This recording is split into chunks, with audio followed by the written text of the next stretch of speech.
Hello, welcome to the June 14th Grants Advisory Commission meeting. My name's Ellison Carroll. I'm the chair of the commission, and we will go ahead and get started with our agenda. I'll call the meeting to order and ask for a roll call, please. Chair Carroll. Here. Chair Gibson. Present. Commissioner Acosta is absent, excused absent. Commissioner Haywood. Present.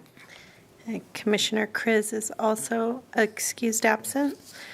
Commissioner Perez. Here. Commissioner Reed. Here. And Commissioner Leung. Here. Thank you.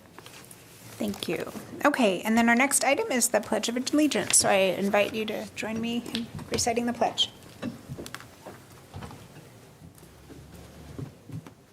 I pledge allegiance to the flag of the United States of America and to the republic for which it stands, one nation, under God, indivisible, with liberty and justice for all.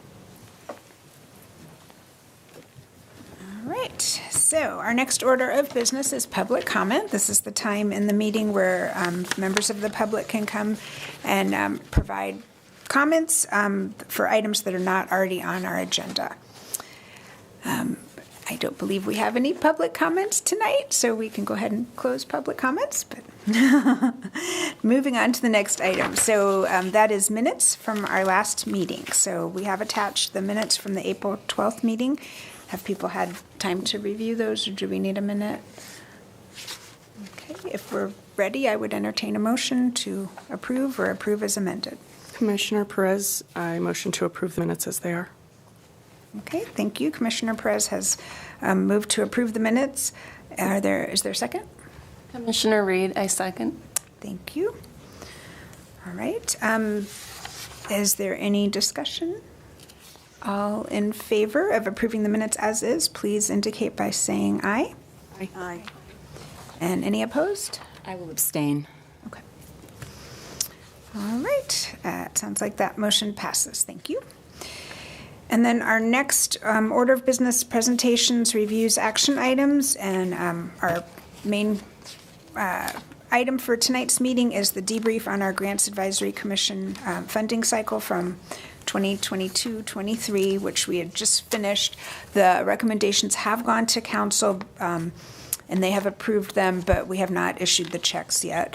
So that will be our July meeting, next meeting. So we have a few different topics that we wanted to discuss, and I don't know if we want to just kind of do a general discussion or take them one by one. I actually hadn't really considered that before this because it's been a busy day. So what's most helpful? I know we do have notes from Commissioner Acosta, who had provided some, knowing that she wasn't going to be here tonight.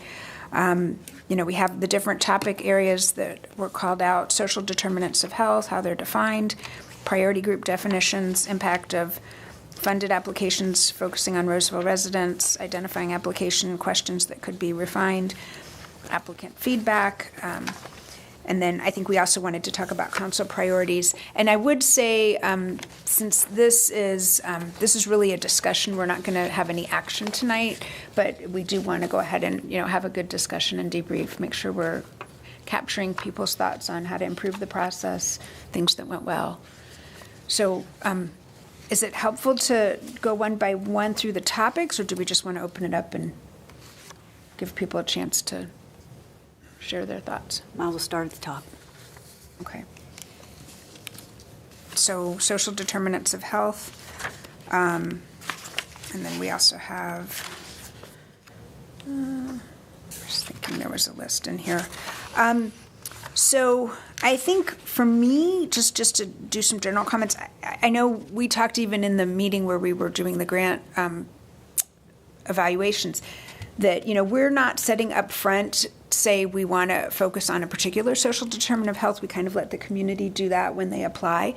I don't know if there's interest in changing that. I don't know, given that current process, that we would expect a balance among all the different social determinants of health to our applications or even our awards to reflect that.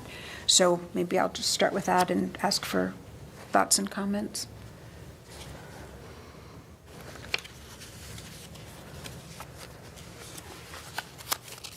I wish I had the actual question in front of me. That's what I was looking for.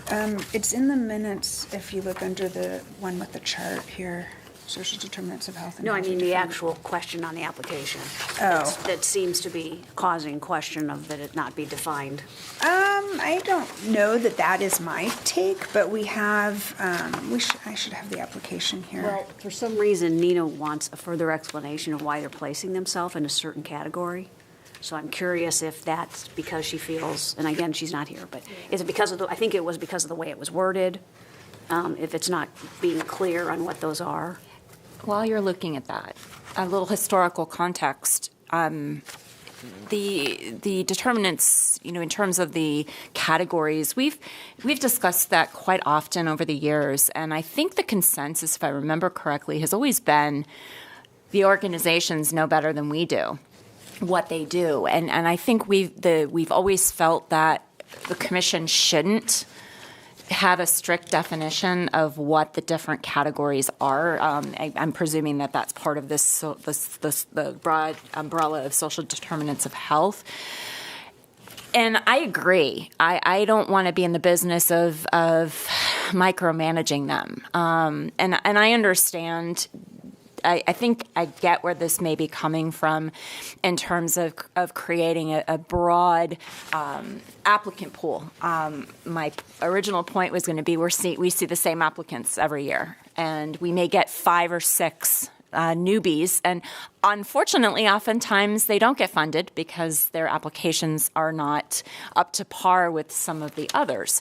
So I don't feel myself personally comfortable that I want to get in too deep diving into defining what the social determinants of health are, simply because we've kind of already done that in a way with the needs assessment that was done and our council direction.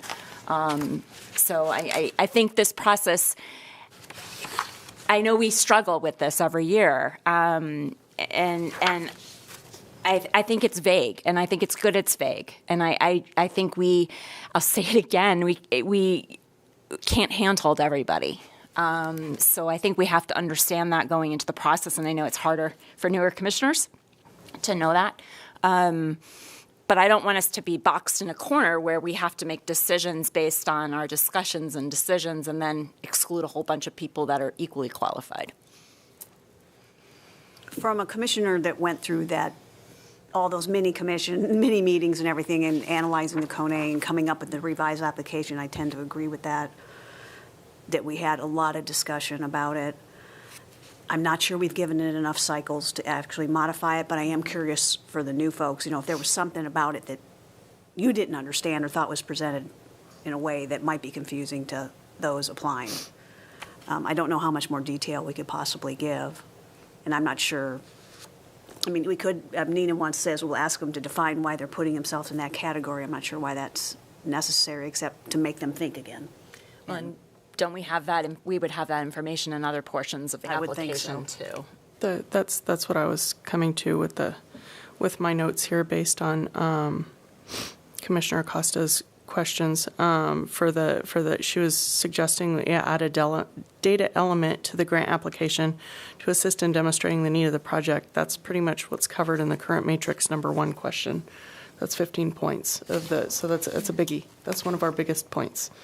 So I think that's right on already in there. Second one is to ask a question that asks the applicant to explain which social determinant of health.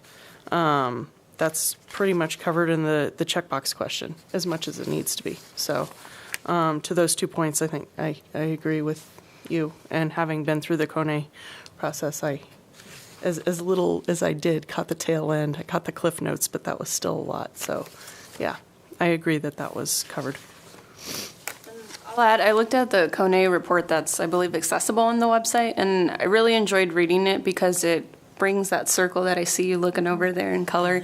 And within there's certain boxes that kind of further give people the option to see where they would fit in. And I think there was a question in the back that asked if they wanted to see us define ahead of time how much is delegated to certain categories. And the people that are applying kind of had the consensus of no to that.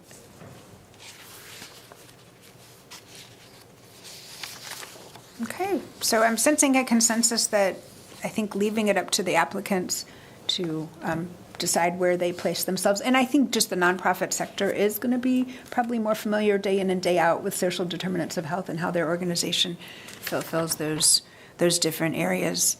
Not to say we don't all bring experience from our work with that, but they're living and breathing it every day and relying on funding opportunities such as ours. So it's a. And I think also, just to add to that, Commissioner Ellison, the community groups bought into this process too. They participated. So I think it's important for everyone to understand that they were part of the process. So they had a great opportunity to have an influence or have influence in the direction that the Grants Commission is going or has gone and will continue to go. So just to add that as well. Okay. All right. Well, I think we're ready to move to the next topic. I'm going to go off the basis of the what's in our minutes, and then we may need to pick up a few more things. But this one was work on getting a more even distribution and how we can encourage this on the front end of the process. So I don't know if the even distribution was along the social determinants of health or the priority groups. Priority The comment groups. was about the priority groups. That we had, one strategic? Yes. So I don't, well, I'll save my comments. I don't know who wants to start. I'll add on what Michelle said earlier. I think we need to give this a couple more cycles because I truly believe that COVID has the continuation of COVID, the impact of COVID is ongoing, and it's very possible that organizations just didn't have the capacity to do one-time projects this particular funding cycle. So we might see some new projects popping up with there may be a new identified need in the next 6 months or 9 months. So I don't know that I would feel comfortable completely scrapping what we've done already. And I think we did agree when we put this in place, we were going to give it a couple of years before we would make any significant changes. And that's not to say there isn't room for improvement. But I think with the priority groups and some of those big changes that we made in social determinants of health, it would be good to see what happens in another cycle and revisit this next year.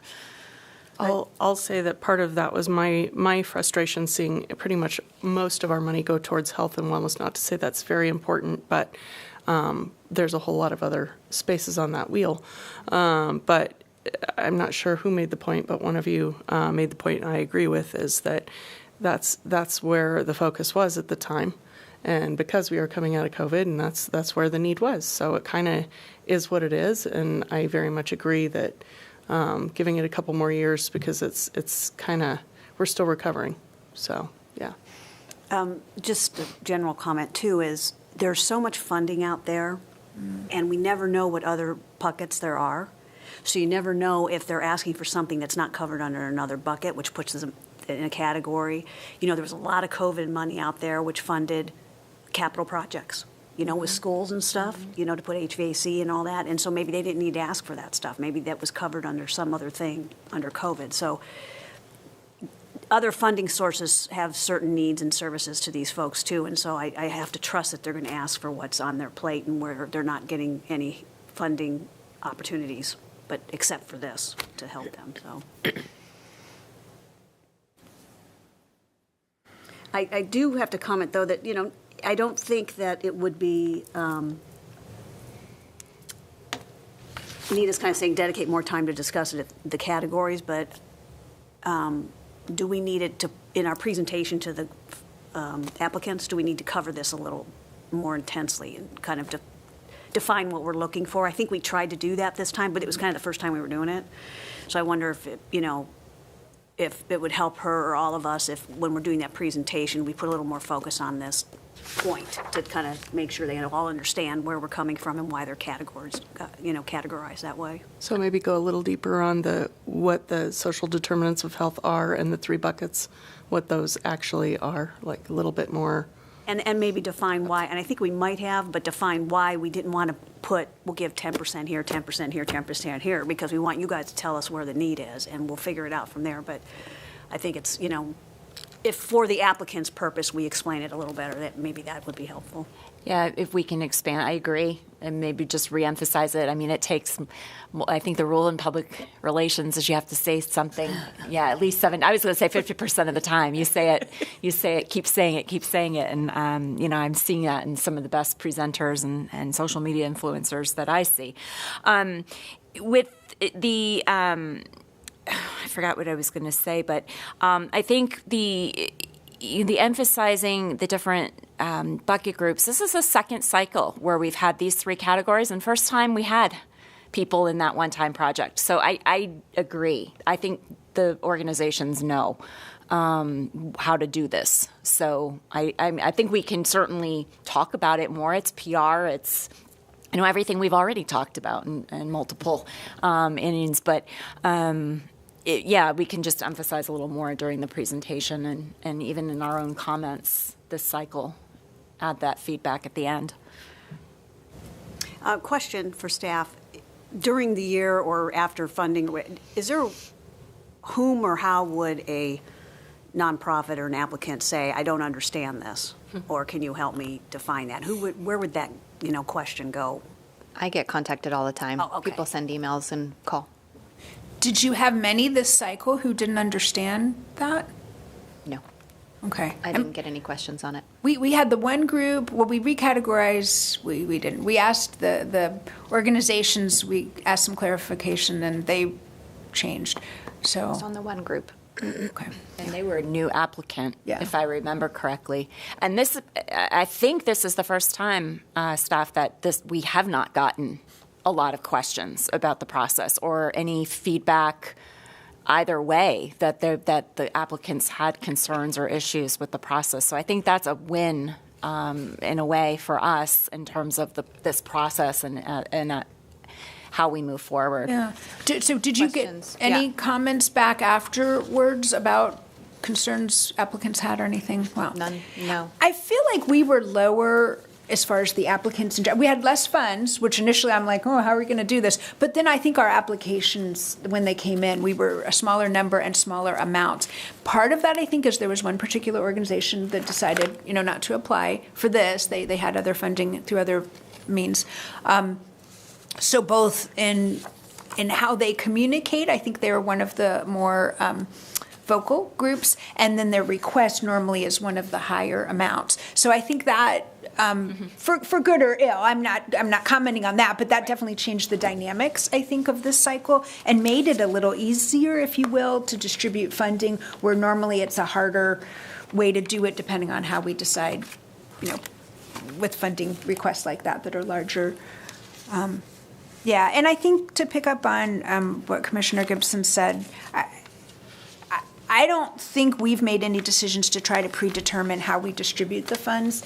And so I would say in going through this cycle, and we'll see, giving it some more cycles, how it all pans out. But I don't want people to feel, or we don't want groups to feel that it's kind of playing the odds. If I apply in this group, I get a better chance of getting funded, and that we're always going to fund X amount in every category. Even in the case where we just had one applicant, I think we were perfectly legitimate if we had decided not to fund anything in that category, knowing that we just had one, and however we felt about that application. So I definitely don't want the message to be, play the odds and go for this category because you're more likely to get funded. The intent for breaking those groups out was to have a better evaluation group and to kind of give more equity across rather than having everyone in one big bucket. But I can see where, as this shakes out, some groups may feel like, oh, I'm going to apply here because I have a better chance. So I want to be careful that we're not sending that message. Okay. Any other thoughts or comments? At the bottom, it says it would be good for commissioners to visit the various awardees, or just to gain feedback on the process and the different priority groups. Is there any other way for organizations to reach out and share their concerns, especially with this party group being new in more recent cycles? Is there a way for them to voice their concerns on it? We could do a survey. We have all of the applicants who received grants. They have to do a survey, or not a survey, but a report at the end of the year. But we don't routinely have a way to get feedback from any applicant, whether they were successful or not. We kind of leave it up to them to contact staff. Or, we do site visits, and I have a clarification for Jonathan on that in a moment. But, I was hopeful we'd actually have some groups here if they had strong thoughts, but seeing that we don't have any, maybe people are happy with the process. And I think there is other funding out there with COVID, so we may still be in a time where it's, we're not hearing as much because there's not as much attention focused on this because there are other options. And we would have heard something if there were issues. We would have heard by now if there were concerns. Yeah. I would say I'm really glad to see this comment from Commissioner Acosta because just in general, I feel as a commissioner that it's very important to visit the awardees to see where the money goes. There is absolutely nothing better than a site visit when you're invited to go and take a look and be boots on the ground over there and see where their money is actually going and talk to them and take a look around. There's nothing more impactful than that. That they could possibly write on their grant application. And I think that when you're there, it's a great talking point, what she's suggesting. Just ask them, how did that go for you? And then it could be as easy as that without having to do a big old survey. Yeah. And I would encourage, my question for Jonathan is, even though council has made recommendations, do we have to wait until the checks are handed out and after our July meeting to be able to do site visits? When does the cycle end, per se? Yeah, that's an interesting question. I'll have to look at our policy manual. Do you have I it? do have that. I was just looking because Commissioner Acosta had asked. And so originally it looked like it was July, but it sounds like as soon as council has approved the agreements, you're free to go.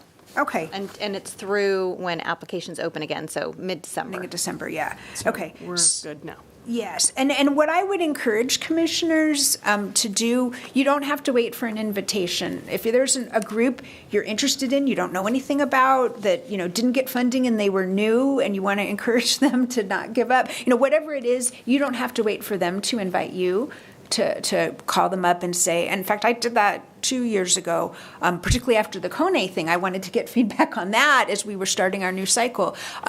Some didn't respond to me, some did, and some of it was just a phone conversation. Others, I did do a site visit. So I think it's awesome when they invite us, and for anyone who's watching or listening, please, if there's any opportunity, we would love to come visit your group. So do invite us, but I don't think we need to wait for an invitation. We can be more proactive, and I definitely encourage that, particularly for groups. If you don't know a lot about them and you're curious, great opportunity. All right. The next item is reviewing the priority groups. We kind of just talked about that. So are we okay to move on? I don't know that we wouldn't want to change it in the future, but it sounds like consensus is we want to keep it as is for another cycle or two and see how things go. Okay. And we're not hearing complaints or other concerns from the community. So the focus on serving Roseville. So I think this is a good area. We talked about it on the front end. We do talk about it a little bit in the application review, and I know we have, feelings about that. So let's chat about it again now. Yeah, I have a strong feeling, simply because there's one applicant that I was very disappointed that this particular applicant did not specify whether or not their proposed sites for their project were actually in Roseville. They were very vague in terms of the number of people that they were serving in Roseville, even if any of their facilities or sites that the project was supported, that the monies would support, were actually in Roseville. I love Commissioner Acosta's suggestion about the zip codes. I don't know that would necessarily completely eliminate the concerns, simply because people can fill in the right buttons in the blocks. So, I regret that I wasn't here to bring this up in person during the applicant process. However, my scores did reflect my concerns with that particular. There were a couple. There's one in particular that stood out to me because it wasn't the first year that happened. So that's, I think, why I feel so strongly about it. But there were a couple others as well where I don't think that the applicants were quite as forthcoming as I would have liked them to see, particularly since we are committing a larger amount of money in order to serve the citizens of Roseville. So, and if they're not going to be forthcoming, then we may need to consider giving them only the REACH funds for that in the future. So that's my 2 cents. I think it's my duty as a commissioner to protect the funds, and we want to make sure they're used here. So. Commissioner Haywood, can I ask you, do you feel like the final results kind of appropriately reflected your scoring on those? No, because I didn't fund that particular organization at all, I don't believe. So that's a whole nother issue, but right. I'm okay with the methodology of dropping top and bottom. Because we didn't do that though this year. Okay, well, we have in the past. So,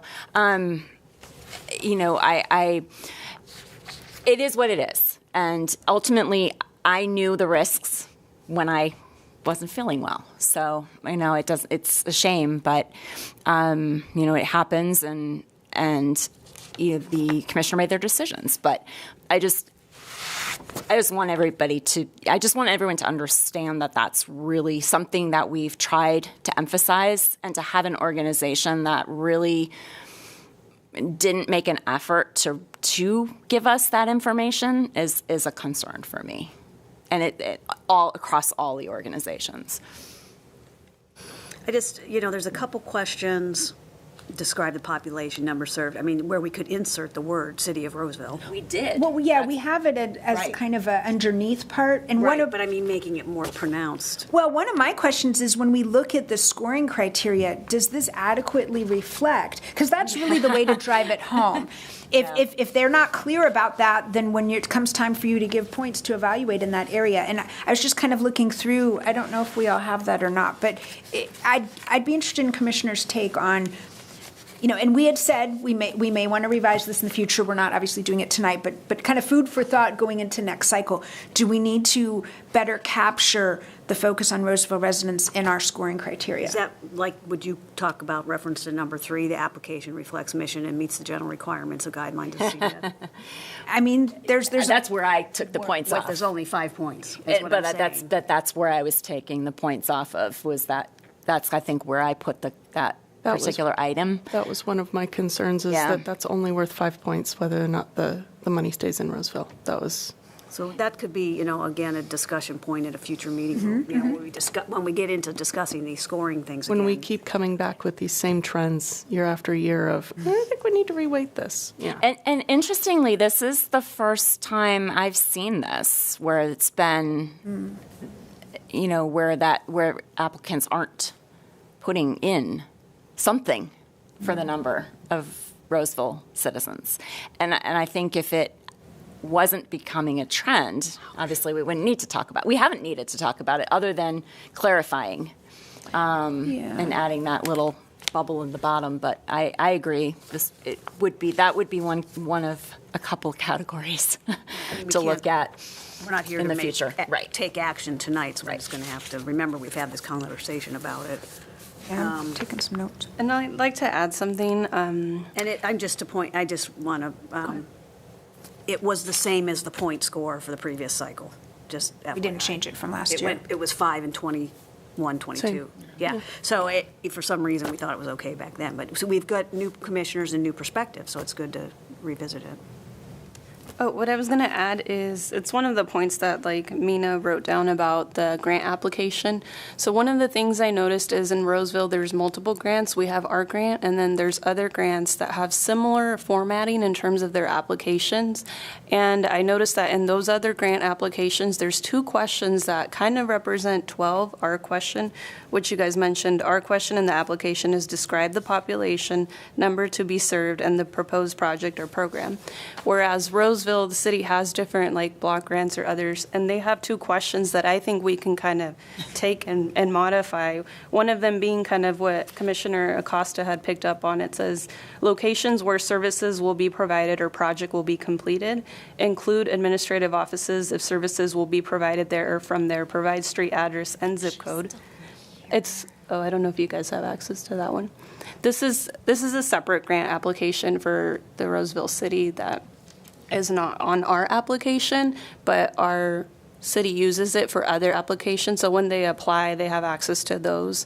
And they use similar format, but their questions are a little more detailed. So I really liked it, but I know maybe we try to make ours more concise. So I think in the future, we could revisit and kind of use some of theirs. So they had that, and they had another one where they made you actually talk about what area you're serving in Roseville, how will you identify the cost to those residents. So it kind of would address those concerns we have without having to really revisit or spin a lot of things. Yeah, that's a good, I mean, that's some good language right there. Yeah. Which grant is that? You want to write that down before we forget? Maybe the staff could help. So It sounds like it's a CDBG program, and those are federal monies, which absolutely must be spent in the city of Roseville. So that's why it's much more strict. And yeah, could be something we could adopt. Yeah, and it may be time to, again, to send that message that, that the combination of changing the applications and the scoring matrix. Yeah, I mean, I feel like we want the scoring to align with the application, and I know over the years I've been on the commission, the application may have great questions, but if there's not a nice alignment to get to the scores, then you feel like, yeah, I took this into account, but it was only 5 points, or it wasn't even on here. So I think that's one of the areas that, as we get into the fall and look at reviewing. But again, food for thought now that we can be, pondering. and I think we made a conscious decision not to make too many changes to the matrix simply because we were going to be in a new type of cycle. But I agree. I think it is time to revisit the questions and the matrix. It's probably been 2 or 3 cycles, I think, right now. Yeah, I think we adjusted 1 or 2 things this past year. But like a major, It's usually every 2 or 3 years. Yeah, and I would say if we feel like we want to do a more major revision, be thinking, I think that's a better job for a subcommittee, because in this kind of setting, we don't want to be here for hours, and I think having a subcommittee go deeper into that, particularly the people on the subcommittee who are real interested in that. So that might be an order of business when we start. We'll have to talk about what we want to do in July, if we're going to just do the checks or have a small business meeting after, but that starts the new group of commissioners, and I think we do have potentially some changes with commissioners. It's possible. Okay. All right. We'll have detailed minutes of this meeting, though, Heather, right? So you're kind of you're helping us here, like always.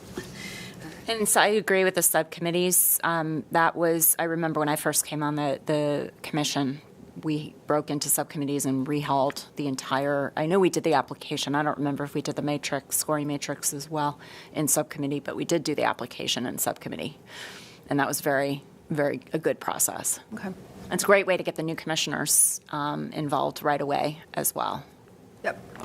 It's food for thought, if we have any. Okay. No, tomorrow, Oh, at tomorrow night's council meeting. okay. Well, there you go. More prompting and guiding in the questions to help with consistency for comparison purposes.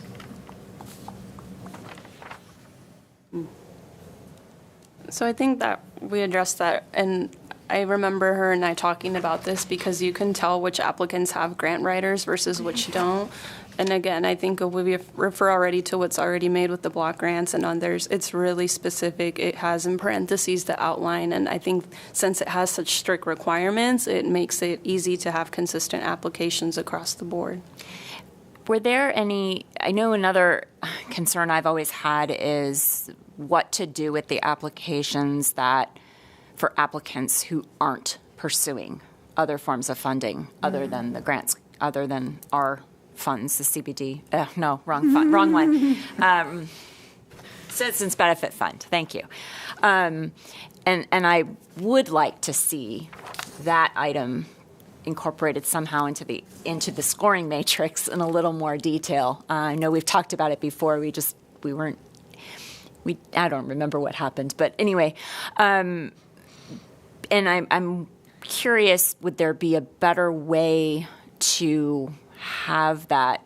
I mean, I know most applicants will list, but then we have those people that just say, I'm not doing anything else, or I will do something.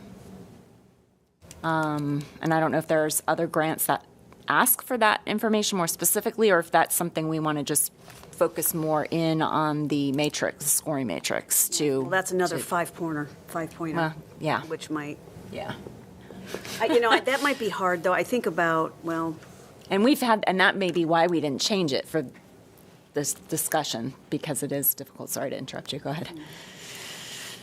I'm trying to think for the smaller organizations, what capacity do they even have to do a fundraising event or do anything? But they at least have a plan. The ones that I have a concern with are the ones that just say, I'm not, I mean, they just, yeah, they just say, we're new, we're not interested, we're not going to do anything. I mean, my feeling is there should be, and and I think this was one of the things we talked about, there should be some sort of at least effort. We understand if you're a new organization, so say that. Say, we're in the process of determining, or, that just is off-putting to me. I mean, I think we need to make a determination on our side. Do we want to give more credit, if you will, to organizations that are doing other fundraising besides relying just on this particular grant? And if we want to do that, which I think it's okay either way, but we need to state that at the front, and that's something we would emphasize in the workshop. So again, transparency. It's like you're going to get more consideration if we can see we are not your only source of funds for this project or program.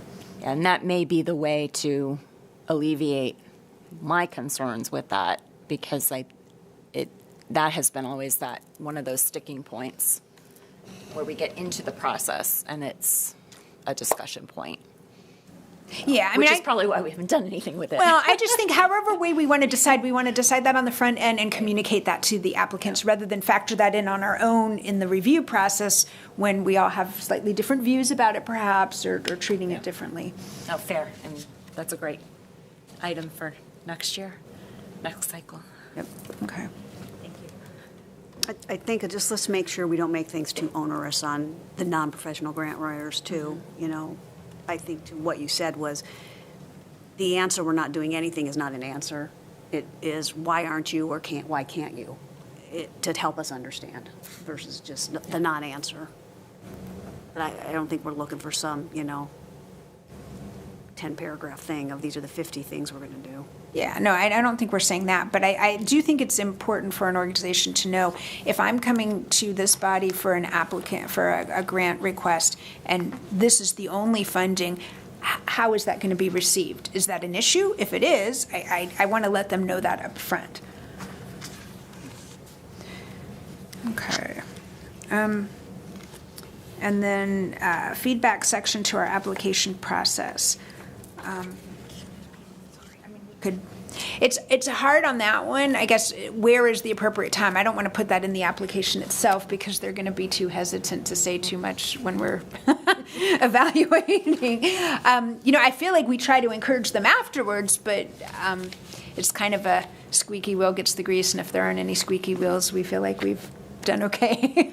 Well, and maybe we'll get some more heartfelt feedback if we increase our site visits and talk to them one-on-one versus cornering them in a meeting that's on TV. Yes. It might be, they'd be more forthcoming on a kind of a private conversation. Yeah, and I think I would encourage groups that were new this cycle, if we want to reach out to them, I think that would be very helpful, whether they got an award or not.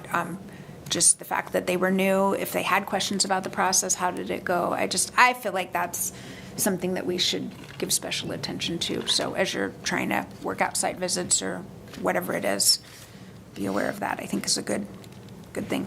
I had a couple others that I guess we didn't quite get on here. Accountability. I know we've been trying to emphasize that. I know that's something council has emphasized. We do have the reports at the end of the cycle so that it kind of skips a year, but if you're applying for money in the spring and you got an award not the prior year but the year before that, your report for how you spent that money should be in there and should be used as part of our evaluation criteria. So we do that. We do a PDF copy because if you're a new commissioner, you don't have access to prior years. I figured out a way to get access, so yeah, they will have access. Okay, but we've also made PDF available of those reports too. So I think that's something, again, we just want to make sure we're emphasizing that accountability. It's great that you had this idea and we gave you the money, but what did you really do with it? Did you do what you were going to say? Did it have the impact? And kind of along with that is the success measures. And I know we do have questions on that, but that's another one where, you know, how do we, and again, probably topic for a subcommittee, but, you know, a survey versus, you know, did you like the program? Yes. Versus another, you know, how many people moved from not needing our services anymore because we were teaching them how to fish rather than giving out fish, kind of thing. So I have another one, but I was thinking, were you going to? I was thinking, yes. Oh. Did you have a comment? Again, I just, on all of these, all great ideas, just as long as it's not onerous on them from their bandwidth as an organization. I mean, some of these people are probably like 5, 6 people running this thing. And it's just, I love the idea, like Commissioner Hayward says, is making them think. You need to think and plan and say how you're going to do this. Even if it doesn't happen this way, we're asking you to think about that. What are your success measures? What are, you know, how are you going to make this service Roseville? You know, if we make them think through it, then I think they'll find it's not that hard to come up with something. But I don't want to get into the business of criticizing their measurement either. And if that's the best they have.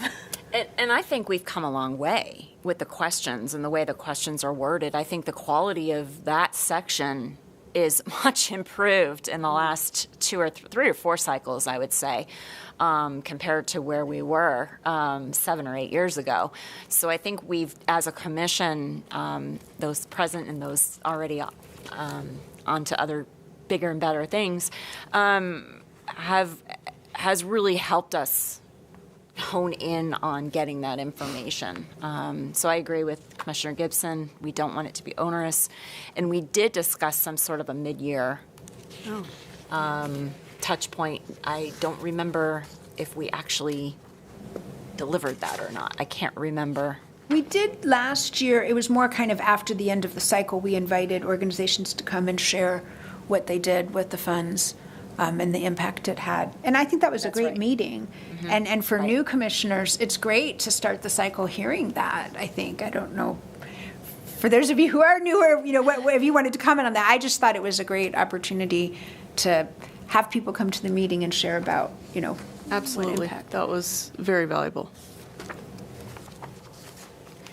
Okay. Another topic I had that, I know we had the attachment on here was the council priorities. And how we can sync up with those. Part of it is timing as well, but are there comments or thoughts about that? I think how the timing works out, this is the 2022 update, which was earlier this year. Do we know? It was February. February. So that is right around the time we're reviewing. And do they do that every year in that time frame? Yes. I think some of it depends on the applicants themselves.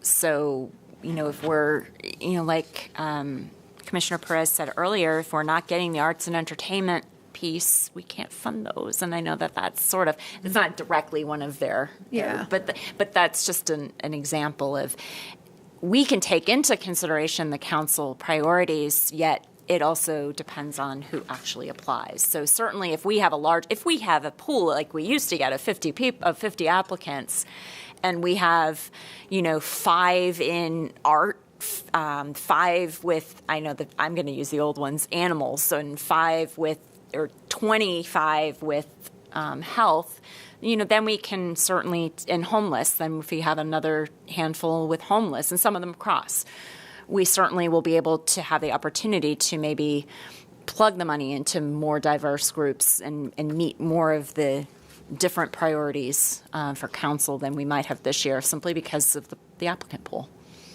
And we have done it in the past.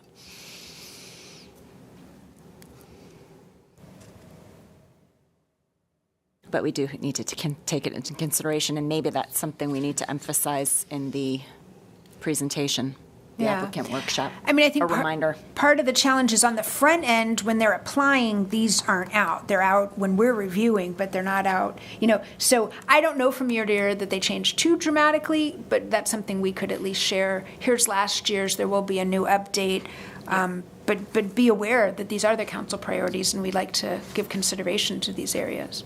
Yeah, I don't know if either of you could speak to it, but I know that this last year, they were just kind of updated, just the priorities didn't change. They just kind of, certain bullets had been finalized, and so they added new bullets, but the overarching priorities stayed the same this last year. I don't know about previous years. I think that's right. So to that point, we are pretty much in alignment with them with our survey and our redesign and the Kone thing, and the fact that the council unanimously approved our recommendations. So I think that kind of all speaks for itself. Okay, but maybe, sharing these at the workshop, at the applicant workshop, we haven't really done that in the past, so. And that could even encourage other groups and different groups and different categories to consider applying as well. So it could be part of our advertising and education. Education's a better word for what we're trying to do. The other, unless there were any other comments, the other one I wanted to talk about, or just get us thinking about, was effectiveness and maximum impact. I will just lead out by saying there were a few groups where I felt like, because the way things fell out, particularly with a smaller applicant group, where we just said, oh, it's not that much money, let's just fund everyone in that group, where we had some in there, I'm not saying they weren't worthy projects, but it's hard for me to say this is funding for one person or 5 people or something like that. So I think it would be good for us to think about, I don't know if we have comments about that now, but just as we improve our process, is that something we're comfortable with, or is that just my quirk and I'll go with the consensus? I mean, I just want to seek clarification. You had concerns funding organizations that were only had maybe a handful of people that they were serving. We funded one where they had just one person, and that organization had already prior funded that person for other things, and then we had one where they just had 4 or 5. And again, not to say that wasn't meaningful for those people, but as we're looking at across the board, is that a concern? Yes. Yes, I had similar concerns, and I've had those concerns, and yes, it was reflected in scoring. I don't remember which category. I guess you could take it on the other side, is they do such a great job with everybody else, they only needed that specific money. I mean, we don't know. Well, in one particular organization where it was just going to one person, they were I a know new that. organization. I agree with you on the impact part, but I'm also saying, if they're just like, if I'm the applicant, I'm like, well, I don't need, this is what I need. Yeah. This is where I'm not, Right, I don't. I'm not asking for the sky. I'm just trying to, make a reasonable request. I just feel like as a commission, what responsibility do we have for taking a limited amount of funds and getting the maximum impact? Can I see your rubric quickly? Yeah. Before. Thank you. Mm-hmm. So I know for me as a new commissioner, that was one of the first things I noticed that was quite challenging as I reviewed it. And I had similar questions to you. And when I was looking at the rubric, like the question specifically, or the rubric that says, requested funds achieve an impact on the identified need, 20 points. So for me as a new applicant, one of the things I was trying to process and figure out is, impact on the identified need, like how do we define impact on the identified need, and how would my colleagues do that? Are we looking at it from more of a micro, a macro? Is it the number? Is it the quality? So one area for suggestion is maybe, I don't know if we want to change it. It is worth a lot of points, but it would kind of address the question you have and how specific we want to get to what impact means. And I don't know if there's any guidance into that, or I'd like to hear what you all have to think about.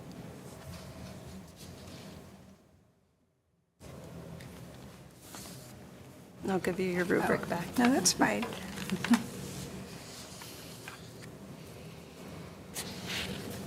For me, I fall back on the discussions we had during the Kone and the needs assessments, and the council directive of trying to give the money to as many people as possible. And I understand, and that is a challenge where some of these organizations are small and they only serve a small number of the greater Roseville population. And that's the nature of our nonprofit world. We have lots of little nonprofits that collectively serve a lot of people, but individually may only have a small subset of a greater group. And one thing we've talked about in the past is, are there any duplicative services? And for the most part, the organizations are doing a good job of differentiating. And I remember, I don't know if it was this cycle or last cycle, where I actually went in and looked at the neighborhoods. You know, they would talk about schools, and I would look at, okay, this school or this organization serves this area, this organization serves this area, same demographic or defined social economic group, but there really are two different populations. So the other thing to consider is collectively in the entire scope of the applicant pool, are we giving to as many people as we can based on the applications that are submitted? So there's a little bit of balancing. And again, some of it's a numbers game too. And it just depends on how many applicants we get. Not to say that we wouldn't consider funding a very small number of people. Don't have an answer. You're fine. And if I can call him the youth commissioner, I'd like to hear kind of how you went about it. Yeah, so I was just going to add, but just for transparency measures, so if commissioners for the next cycle weigh the number of people who are impacted, the different populations, would there be a point value assigned to that? Or would it, how would that be measured for applicants? And then if it's measured, which I think it should have, just because it impacts different populations, it should be described in the question so applicants are aware. Just for transparency. So. No, agree. I think the way this reads here, requested funds achieve an impact on the identified need. If you're identifying your need in a narrow way, and it meets the need, that's getting credit on the question, but it may not be addressing the broader concern about maximum impact in the community. So that kind of goes to, if we are going to change this, to incorporate that, and then again, be transparent, make it clear on the front end of the process, make it clear in the questions. We do have a question about how many, that's where the Roseville resident part comes in too, but we actually asked specifically how many people are served, right? And the efficacy question. Right. That's another, those questions capture some of that information. And that's the other, just general observation is sometimes, we do, was mentioned earlier, we try our best to match the applicant to the scoring rubric, but sometimes the questions overlap and you have multiple questions that you end up kind of applying everything. Yeah. And nothing at the same time. It's an art more than a science. Yeah, I feel like the questions at the end in terms of, 7, 8, 9, and 10 kind of are all budget somewhat related, and they're different, values, and they're broken out differently, but it's kind of, as you get toward the end of it, it's kind of heavy on budget stuff. And that may be appropriate. The total scoring for all those is 25 points. That's only a quarter. We're trying to establish some sustainability of the organization and that they're not going to misuse the funds and show that they have, again, make them think about this is the pot of money we have and this is what we're saying we're going to do with that, and watching that, and not just saying, oh, well, we need some over here, whatever. I think some of that's kind of important. When I see budgets that are heavy in staff, that does affect sometimes my scoring, because I'm just thinking about that versus serving the population they're trying to serve. And I think it depends on the program. If the program is something where they're delivering something and it takes staff to do it as opposed to a tangible item, they're purchasing equipment or whatever. But I think that's why we asked the volunteer portion too, to get in, that just demonstrates total community support, the number of volunteers and people that step up to help the organization without expecting anything in return. But again, just to make sure, I think my only thing would be, if we're going to change anything, is be careful not to make it so refined that it discourages those, especially smaller folks, from applying. Yeah. No, I've noted that, and I don't think we want that. I mean, that's part of the reason we did the small request group call out. So it is a little easier, and they can get appropriate consideration if they don't have professional grant writers and, all their people are volunteers. And to Mr. Haywood's, to your point too, you go, well, these are all schools. Why are they all needing this money? And then you go and you look at that neighborhood or this neighborhood, and you go, well, geez, yeah, they are kind of different. So you get caught up in how they're classifying themselves, like why is it all health and wellness? But they all are servicing their own particular niche or population, and they're really not overlapping each other. In the most part, I know that all of us in this nonprofit world, see us often say, why don't these two just merge together? We're very They could different. be so efficient if they would just merge together. But that's not ours to say, Yeah. so. And that was part of the discussion, going into the Kone study I think as so. well. Yeah. Okay. I had one other comment that was just process-wise. I know we had talked, Tricia and I think a little bit with Heather, on the front end as far as the process. We've kind of shifted back and forth as to whether we do a lot of review on the applications or ask them to or have staff to. And there's different things, for instance, the business licenses. We've shifted from they supply it to we look it up to staff looks it up, and I think we're probably at the time to shift again for that. So, and I think there's some good reasons that if you remember earlier, I think you guys articulated those. But again, we're not taking action right now, but I think this would be an appropriate time to think about not just the application questions, but the additional material we ask for, how we ask for it, if we want to revamp some of those. I mean, it was a little embarrassing, I will say, that we had the one question in the workshop about the certification for counseling, and then we found out we never really had anything related. Even though we called that out in the workshop, and we had for years, we never actually had something as the attachment. So I think there's a good opportunity going into this cycle to review those attachments. Is everything there what we need, how they provide it versus us checking it, and are there other things we would like to see, and are we consistent with what we're saying we're asking for? Okay. There was one item from Commissioner Acosta's bullet points, the virtual training on the grant application, and her, her note about it being required. I do remember in the past it was informally required, and the commissioners felt very strongly that it showed an organization's interest in obtaining the grant if they attended the workshop. So I would love to see it be maybe not maybe mandatory, but maybe I don't know. I would like to see more organizations participating in the training, because it does allow us to be held accountable, number one, and to be transparent. And if the organizations aren't showing up and getting their questions answered, and then having concerns about the process, that's kind of, well, what do you do with that as a commissioner or as a Well, they got to watch it, organization? they can watch it live, right? So they don't have to be in this room. They can watch it recorded. retroactively, too. They can watch it retroactively. The hard part is that going into this year, they couldn't ask questions unless they were here in person, and I anticipate that'll be the same next year, but they can email in questions, and I don't know if you got very many. Them down, the social determinants of health and the expansion on the buckets. I think those will help too.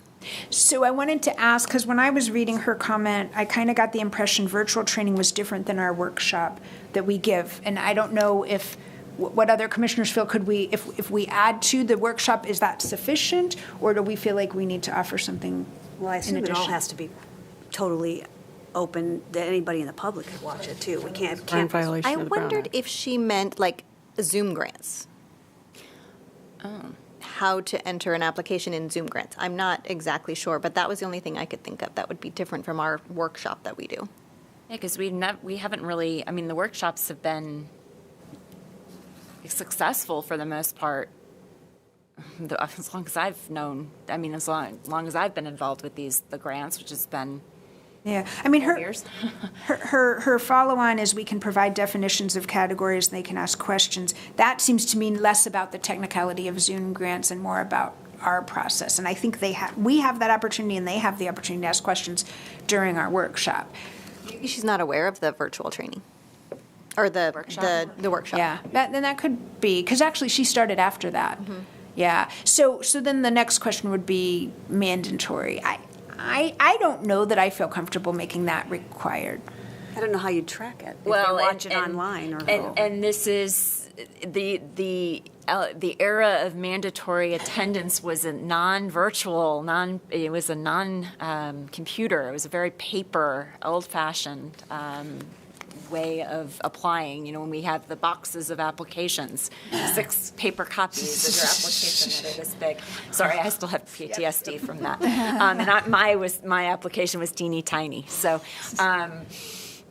yeah, the fact that it's available online. I mean, we don't want to handhold. I mean, we can only do so much. Yeah, I mean, I think it's to their detriment if they don't try to take advantage of the resources available and try to understand what we're trying to communicate to them on the front end. So, on the calendar, just real quick, on the calendar, we do state for the workshop, attendance strongly advised for applicants. So we do let them know, like, this one is really important. Yeah. So, and that we're was letting them know. What we're doing is made that completely transition appropriate. from mandatory to strongly highly encouraged. recommended.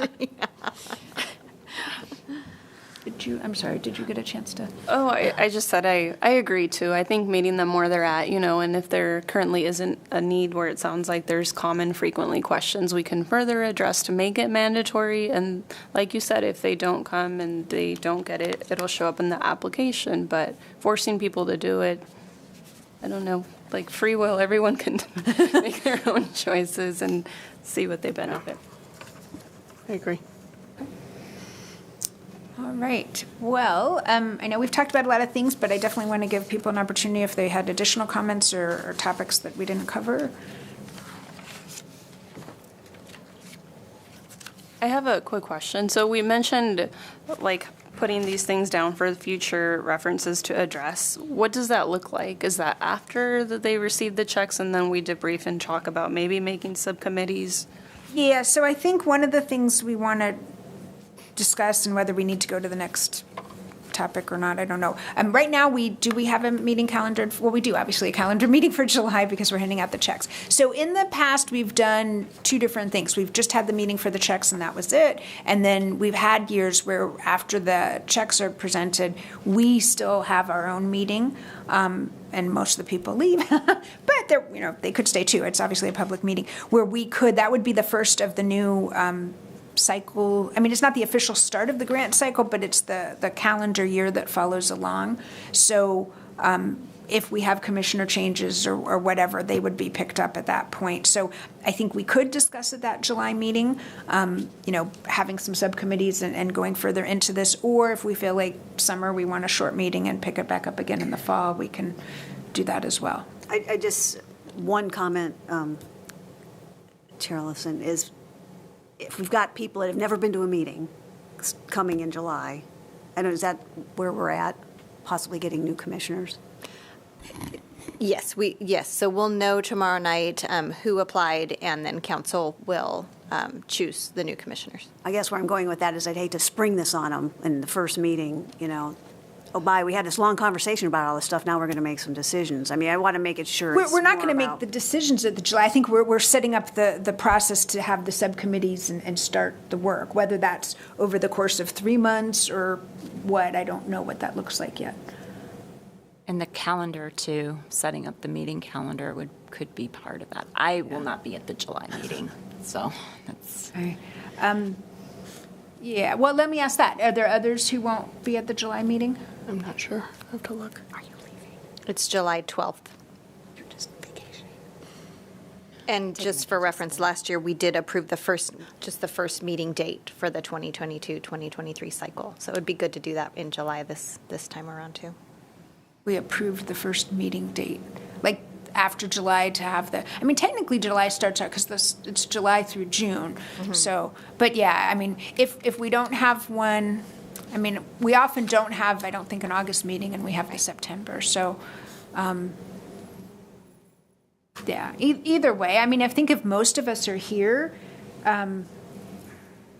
Be there.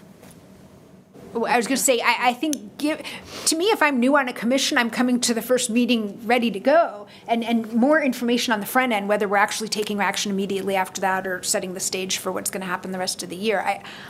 I don't think that's imposing on them. I think I'd probably like to request the commissioners that weren't going to be here, if this is something we're going to discuss, to talk about where their area of interest might be, if there was a subcommittee or something. I don't know if that's appropriate, but, if you have a passion to address the impact or something, then you could tell us versus saying, you weren't here, so you get to be on this committee. No, I hate when that happens. I'd be happy to fill in, schedule permitting, if needed. Otherwise, I defer to other commissioners to give them the opportunity to provide input. Yeah, and we may end up with more than one subcommittee if we have the application questions themselves and the attachments versus, taking the workshop and making that more, helpful to the attendees. So,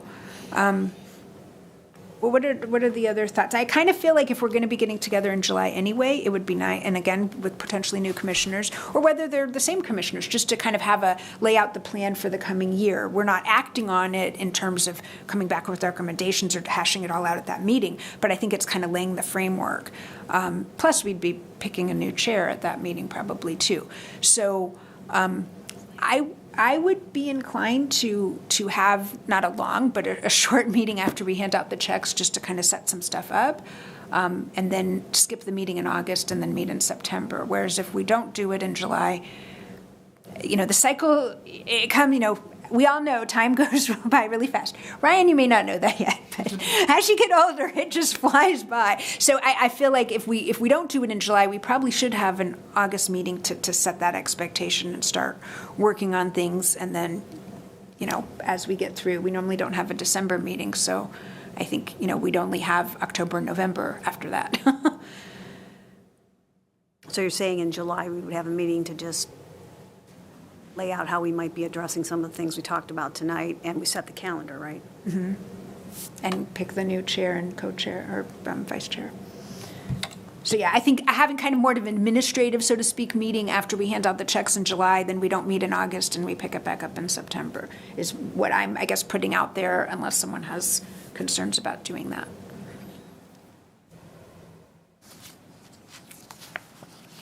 I'm fine with either. I don't have concerns. I'm not available in August, so that may Okay, thanks. Well, then it'd be nice to make sure staff is here for input if we're going to be talking July about and September processes it and is. stuff. So July and September, okay. All right, so, and probably Michelle and I will meet with Tricia just to talk about a proposed calendar so we can present that at the July meeting. Okay, all right. I know we do have another section on commissioner and staff reports, and we do have an item to talk about. So before we leave this topic, any other final? All right, so then the next one is commissioner and staff reports. And I don't know, staff, if you have anything you wanted to share?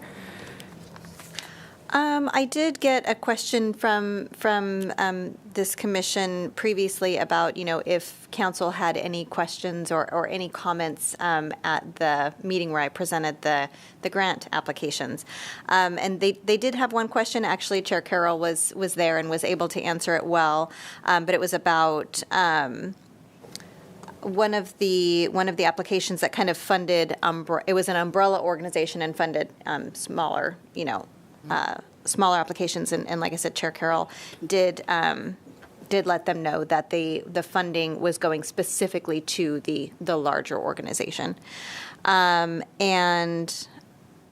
council thanked Chair Carroll for her service, and then Councilmember Alvord said that he was impressed by the Grants Advisory Commission and your effort to ensure the funds go toward city goals.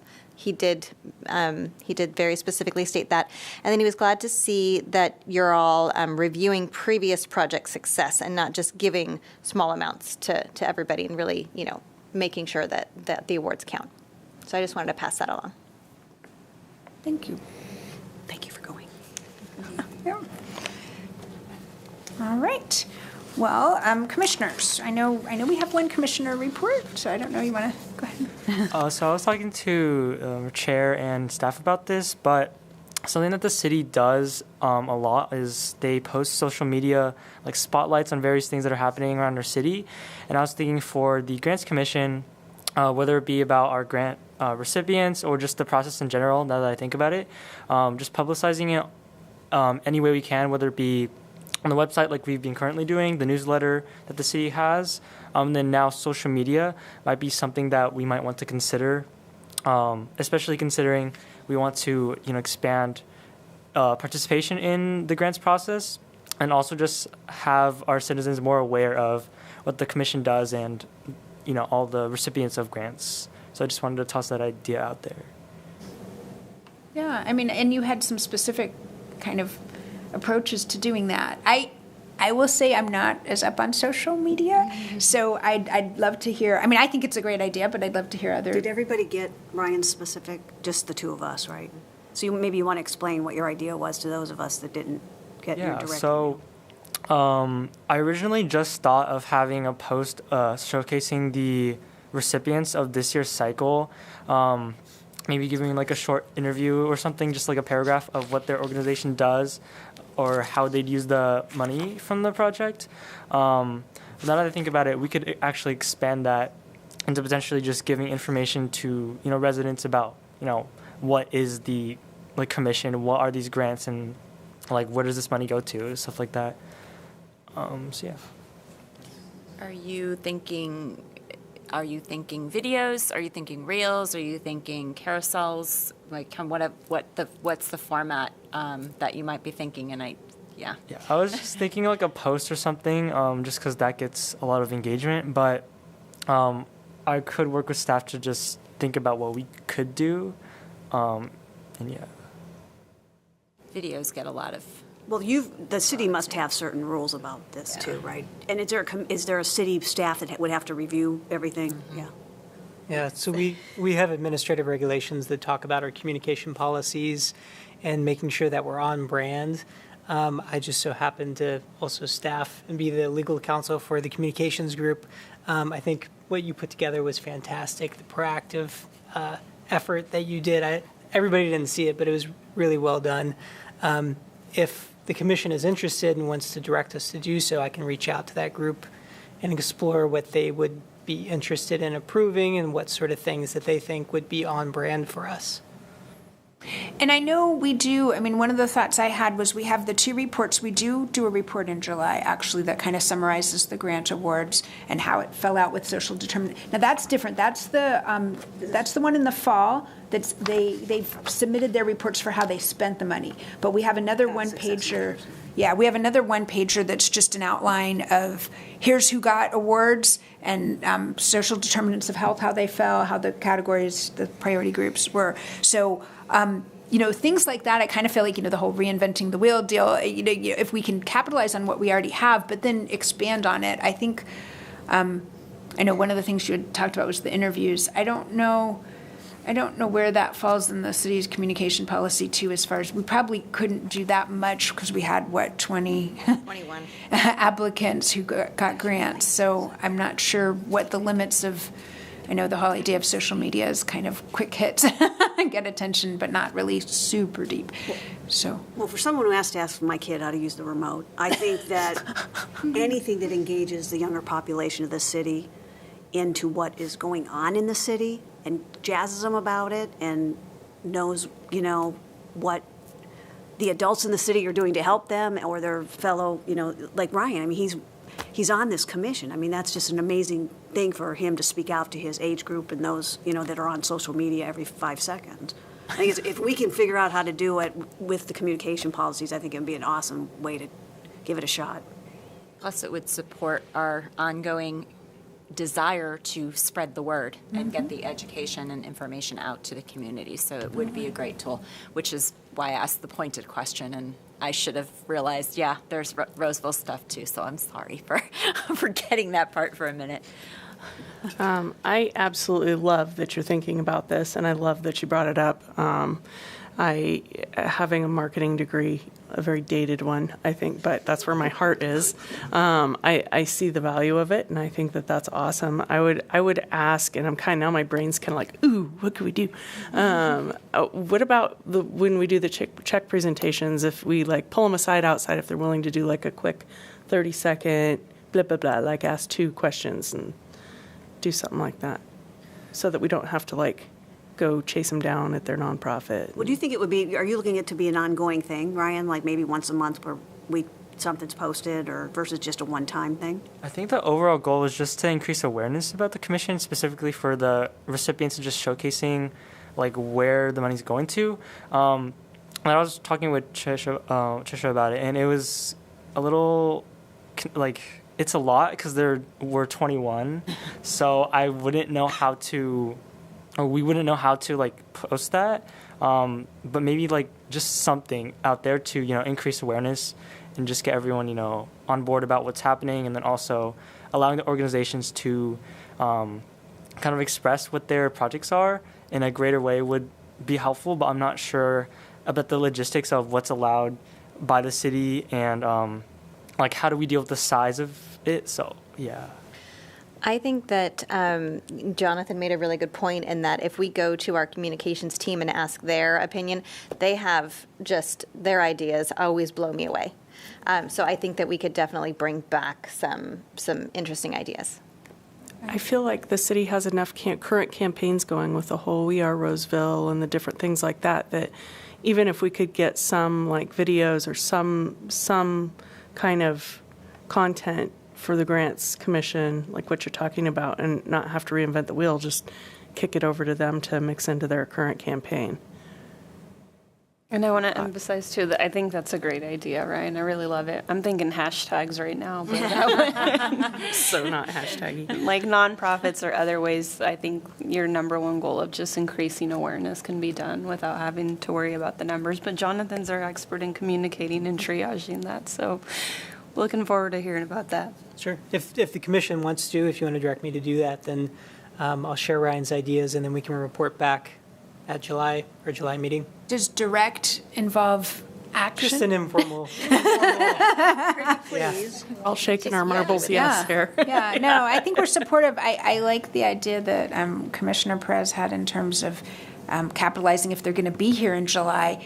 I don't know if that would be too soon, but if that would be a great time to incorporate if we do want to do, whether it's an interview or whatever, I don't know, but. Dawn? Are we going to have a city photographer? Not at this point. They have lost some staff in communications, so I was thinking about that too. But any one of us could. Yeah, Jonathan just volunteered. Because that's a great opportunity, at least to start, even if we don't have a final decision on the way the campaign's going to move forward, at least if we have the material now, it doesn't matter when we post it.